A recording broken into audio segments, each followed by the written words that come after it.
En parallèle, me voilà au collège. J'y retrouve la plupart de mes camarades du CM2. J'y rencontre aussi un nouvel élève, fils de militaire lui aussi. Qui aurait prédit qu'il deviendrait l'un des piliers de ma vie? Avec O, nous n'avons jamais été dans la même classe. Par contre, il sera mon ami pour le reste de ma vie. Cette année de sixième sera un cap que je franchirai, dirons-nous, tranquillement. Au collège, j'y connais du monde, mais peu d'amis. À la résidence, je me souviens que des adolescents plus vieux que moi m'avaient vu jouer avec mes poupées et m'avaient alors bien bousculé, me traitant limite d'attardé.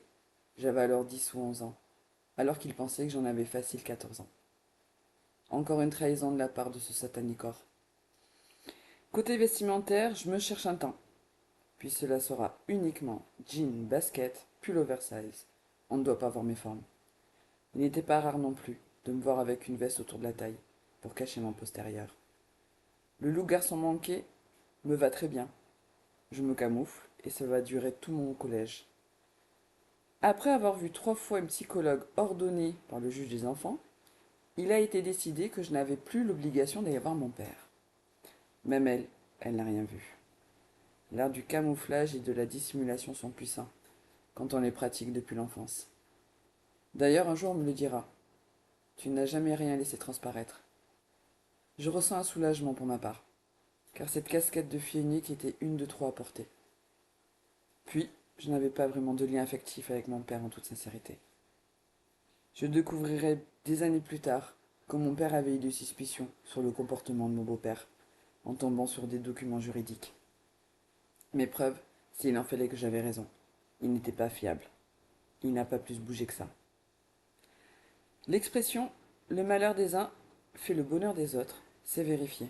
C'est triste, car ma mère a vraiment galéré par la suite, une bonne partie de sa vie avec son épaule. Mais cet accident m'aura permis de trouver un semblant de vie d'adolescente normale. L'été de ma cinquième, mes journées se ressemblaient toutes. Le matin, ménage, et ensuite, avec les jeunes de la résidence, on se retrouvait tous les après-midi à la piscine de l'armée.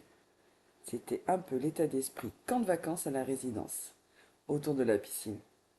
Je fais des connaissances avec des jeunes que je croisais le reste de l'année. Là, on prend le temps. On parle, on goûte à la buvette, on apprend à se connaître. Il y avait plus de garçons que de filles dans mon souvenir, mais ça ne me dérangeait pas. Ils ne m'intéressaient pas, et ils le voyaient très bien. La bande plus âgée qui m'avait malmené finit par s'excuser. Ils le reconnaissent. Ils ne connaissaient pas mon âge. En fait, ils sont gentils et bienveillants. Dans ce groupe d'amis, je suis la plus jeune. Pour la première fois, je me sens protégée. J'ai la maturité qu'il faut, ça match entre nous, mais je reste la plus jeune. Je serai, disons, comme une mascotte, que l'on balade, et ça me plaît. À cette époque, je me demande même l'autorisation de sortir le soir. Il me l'autorise, j'ai le droit jusqu'à 21h30. Puis on reste devant la maison sur un banc à parler, donc libre, mais sous surveillance. Cela marquera le début de mon indépendance. Je respecte les règles à la lettre. Résultat, on n'a rien à me reprocher. Donc, on n'a rien à me refuser. Depuis lors, je passe un maximum de temps avec mes nouveaux amis, et beaucoup moins de temps à la maison. J'ai tout de même le droit à des remarques de la part de mon beau-père, qui me dit qu'il nous espionne, et qui veille à ce que je dis. La manipulation par la peur continue. Plus personne ne parle de ce qui se passe chez lui, en réalité. Alors c'est facile de ne rien dire. Je ne sais pas si c'était de la possession ou de la jalousie, mais le fait que j'ai des garçons dans mon entourage amical ne lui plaisait pas du tout.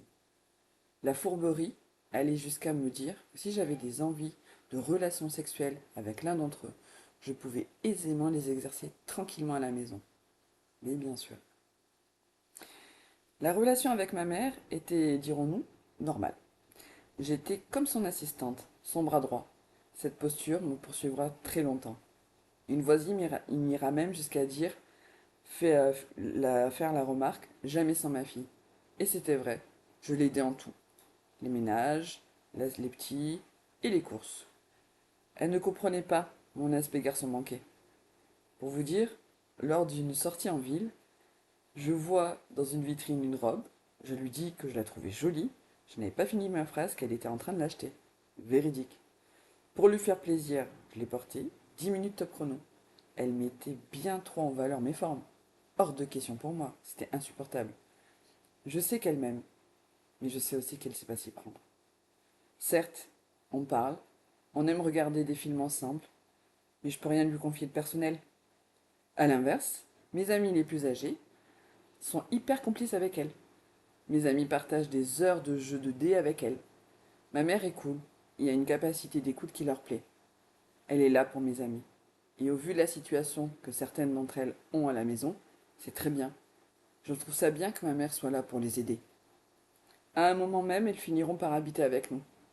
Mis à part ne plus avoir d'espace pour moi dans ma chambre, le reste me va. Un soir d'hiver, je sors. Je me retrouve seule avec J, le beau gosse du groupe. Il est musclé, il prenait soin de lui. Et son parfum, Fahrenheit, rien que d'y penser. On parle, et de fil en aiguille, on finit par s'embrasser. C'est comme dans les films, vraiment. C'est officiel, je suis amoureuse. Juste le baiser, comme dans les films. Le lendemain, comme s'il y avait un monde instinctivement, on a fait comme si rien ne s'était passé. Vous dire si on en avait parlé, j'en sais rien. Mais cela nous arrange.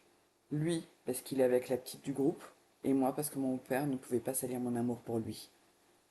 Notre relation, ou je ne sais pas comment l'appeler, dura plus d'1 an. J'ai jamais eu de rapport sexuel avec lui. Le potage, oui, mais pas plus. Ces soirées durant lesquelles j'avais toute son attention, ou je le crois même, son amour me comblait. Pour la première fois, j'aurais aimé. J'aurai la confirmation de ces sentiments le jour de mon départ pour Djibouti. Cette relation cachée donnera les prémices de mes futures relations.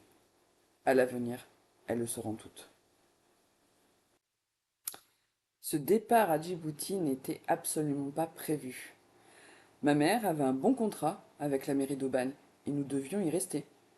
Nous avions même visité une super maison où l'on devait aménager durant l'été, le temps de la mutation de mon beau-père. Sauf qu'une seule conversation avec une femme d'officier l'a totalement retournée.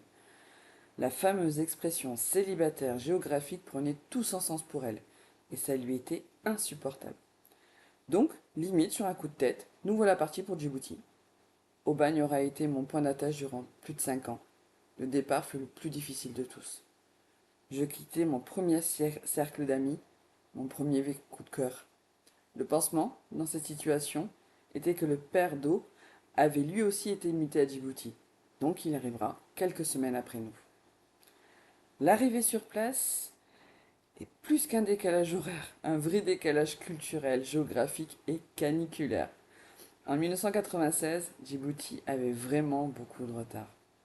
La première année, nous n'avions que quelques heures d'électricité par jour, ce qui signifiait ne pas avoir d'eau. Les pompes fonctionnaient à l'électricité, et surtout pas de climatiseur. Les nuits blanches, les crises de nerfs pour cause de chaleur intense, nous les avons vécues. Mais hormis ces épreuves-là, Djibouti aura été une super expérience humaine, de par la mixité des cultures, et c'était la première fois que j'étais dans un pays musulman. Les semaines du samedi au jeudi, les vêtements sur mesure confectionnés chez les tailleurs coûtaient moins cher que ceux venus de métropole. Le marché aux mouches, manger local était une nécessité parce que tout ce qui venait de France était hors de prix. Le chouf, le jeune qui gardait la voiture le temps des courses pour quelques pièces. Aussi nous savions qu'on était là que pour un temps. Donc les embrouilles ou autres ne duraient pas. Le rapport avec les autres était plus franc et direct. En même temps, mis à part les locaux, nous étions tous enfants militaires ou enfants d'expat, avec la mentalité de savoir que nous étions là que pour un moment, pas plus. Alors on profitait.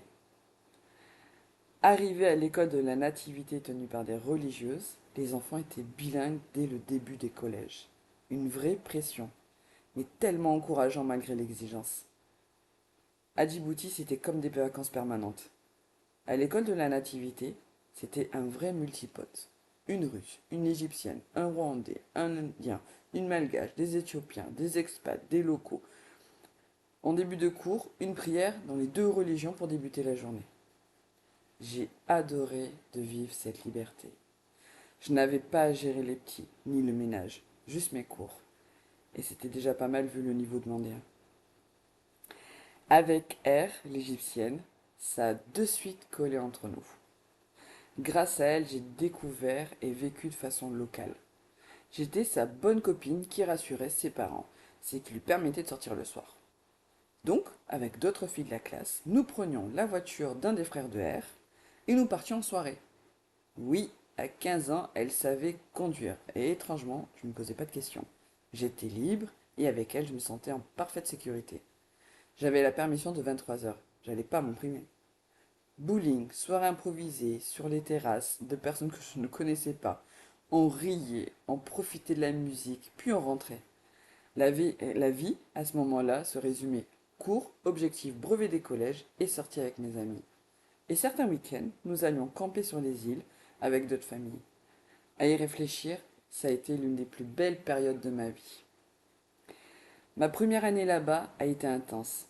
J'ai validé mon brevet des collèges, puis j'ai dû intégrer le lycée français. Même si j'y ai retrouvé certains camarades les plus aisés de troisième, nous étions plus d'expats que de locaux. R a dû intégrer le lycée d'État. Alors j'ai dû me refaire de nouveaux amis. Sachant que l'on n'avait que quelques mois à passer ensemble, tout était intense. Il y a des rencontres importantes dans la vie. Certaines, on en a conscience dès le départ. D'autres, qui plantent une graine. On voit les effets bien par la suite. En seconde, j'y ai rencontré A, une fille de la haute société djiboutienne. Sa mère était avocate, son père diplomate. En donnant le change, au vu de son rang social. Elle était intelligente et jolie, et elle avait une super confiance en elle. Lors de nos échanges, elle a un franc-parler, et elle me reprend constamment. C'est-à-dire que je finissais souvent mes phrases par un je suis désolé. Avec sa finesse d'esprit, elle le relève, et elle me reprend. Je me souviens de ces arrête de t'excuser pour tout. Lors des premières fois, je m'en excusais d'ailleurs. Mais avec l'entraînement, j'ai fini par atténuer mes désolés intempestifs. Elle avait réussi à voir au-delà des apparences. En y repensant, ça a été le début de ma reconstruction interne. Cette vie a forgé mon adaptabilité. Et instinctivement, cela a développé ma faculté à savoir qui j'avais en face de moi. Grâce à A, j'ai arrêté de m'excuser. Pour tout. Pour avoir donné mon avis ou affirmé mon opinion. Durant notre séjour, il n'y a pas eu d'agression. En même temps, à la maison, elle n'était jamais vide. Ma mère s'occupait d'un club de peinture pour les épouses de militaires et nous avions une femme de ménage. Donc pas la possibilité de se retrouver seule. Et c'était très bien comme ça. Seules les soirées naturistes de sa part continuaient, avec quelquefois un visionnage de films X. Je me souviens d'une remarque de ma mère qui me disait mais t'aimes ça toi? Bah non. Mais, franchement, est-ce que j'avais le choix du programme? Une chance que l'école commençait à 7h30, donc ce genre de soirée était plutôt rare. Donc je passais le maximum de temps à l'extérieur, on se croisait lors des repas et c'était très bien pour moi. Comme à l'accoutumée, mon beau-père part quelques semaines avant nous pour préparer notre retour en métropole. Je m'en préoccupe pas. Je veux profiter un maximum des derniers moments avec mes amis, en ayant bien conscience que ce seront les derniers. Quelle surprise quand je rentre d'une soirée, quand je retrouve ma mère avec un autre homme dans la salle de bain. Je suis choquée. Elle à peine surprise. On aurait dit qu'elle avait 15 ans, mon âge. Lui aussi, même pas gêné. Il regagne la chambre, parentale, comme s'il ne m'avait même pas vu. Les soirs d'après, je me souviens des appels intempestifs de mon beau-père, car elle a du mal à la joindre. Je suis encore malgré moi impliqué dans leur histoire. Je comprenais que dans leur jeu pervers, mon beau-père aurait demandé à ma mère d'avoir un amant le temps de son absence et de tout lui raconter. Manque de peau ou de total discernement, ma mère s'était certainement prise au jeu, mais les sentiments avaient pris le dessus. Durant cette période, je me souviens de ne pas trop la voir. Elle est souvent de sortie, mais je la sens heureuse, sans savoir que le retour allait être plus que mouvementé.